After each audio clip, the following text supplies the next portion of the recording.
Jusqu'à ce vendredi soir, les étudiants de la faculté de médecine de Nantes organisent l'hôpital des Nounours.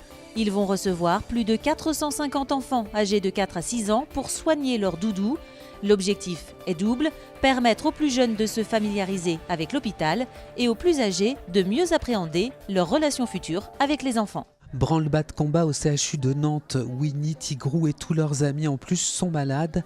On frôle la crise sanitaire tant les pathologies sont variées. Qu'est-ce qu'il a ton doudou ? La varicelle.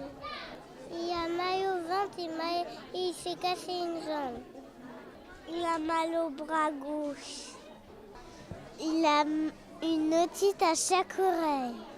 Alors pour faire face à l'urgence, une cinquantaine de futurs professionnels sont mobilisés. Ils sont étudiants en médecine, en ostéopathie, élèves infirmiers et aujourd'hui tous s'improvisent spécialistes en doudologie. Donc, bienvenue dans le bloc de chirurgie. Qu'est-ce qu'il a ton nounours ? On voit beaucoup de doudous en ce moment. C'est pas quelque chose auquel qu'on voit en cours les pathologies des nounours, mais voilà, on essaye de faire face à tout ce qu'on peut trouver. Plus sérieusement, ces enfants âgés de 4 à 6 ans participent à l'action Hôpital des Nounours, un rendez-vous annuel pour sensibiliser les plus petits à l'univers médical.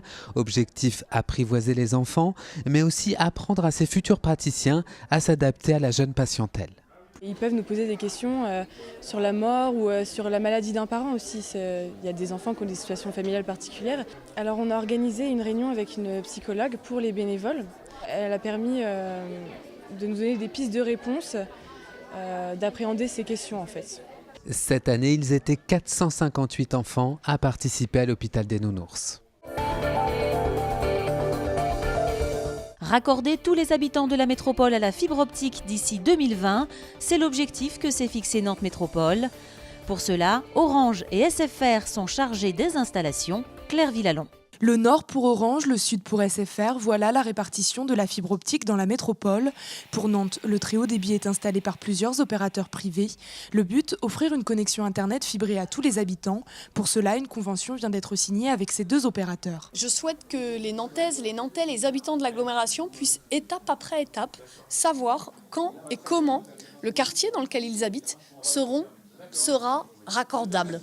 Pour nous, c'est important parce qu'il y a cette attente de pouvoir utiliser le numérique de façon facile, aisée, avec une vitesse rapide.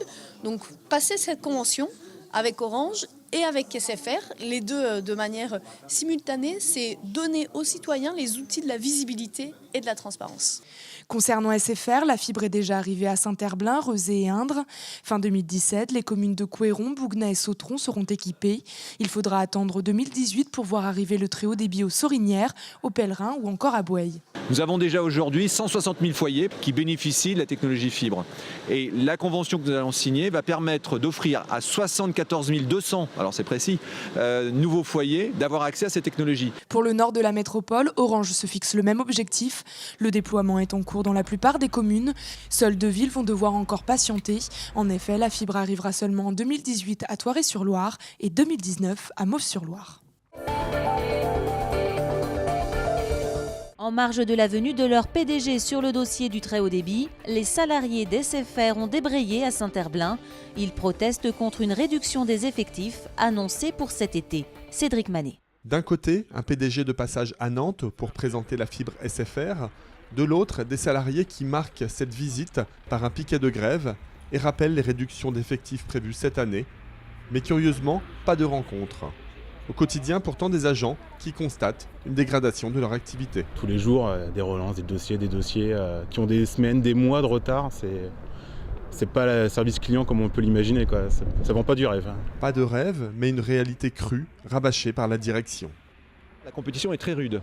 Et donc nous pensons qu'il est nécessaire que nous adaptions notre organisation pour pouvoir faire en sorte que nous soyons plus adaptés à l'ensemble du modèle économique qu'impose aujourd'hui les télécoms. Et à Saint-Herblain, les salariés se sentent au pied du mur. C'est un plan de départ volontaire, donc on a le choix de partir ou pas. Celui qui veut partir peut essayer effectivement de trouver du travail dans le bassin d'emploi nantais, mais c'est pas forcément gagné. Certains vont en profiter pour partir sur des formations, des nouveaux boulots. En plus, on a tous un petit peu le même profil, on est quand même nombreux à être au service client, donc les débouchés ne sont pas énormes. Les négociations sur ces départs volontaires auront lieu à partir du mois de juillet. Le groupe veut ainsi économiser 300 millions d'euros par an. Ce vendredi, c'est jour de conseil métropolitain à Nantes. Parmi les dossiers, l'amélioration des conditions de circulation sur le périphérique notamment. La porte de Gesvres va ainsi passer en 2 fois 2 voies. Avant de commencer ces travaux-là, il faut commencer le travail il faut continuer le travail qui sera achevé en 2018, de la mise en 2 fois 3 voies entre la porte de Rennes et la porte d'Orvaux. Et donc dès que c'est fini, en fait, l'année d'après commenceront ces travaux sur la porte de Gesvres de 2019 à environ 2020-2021, tout dépendra d'à quel moment on commence en 2020, mais c'est l'État qui a la maîtrise d'œuvre de cette opération, qui en paye d'ailleurs les 3/4, et donc c'est lui qui fixera le déroulé du chantier.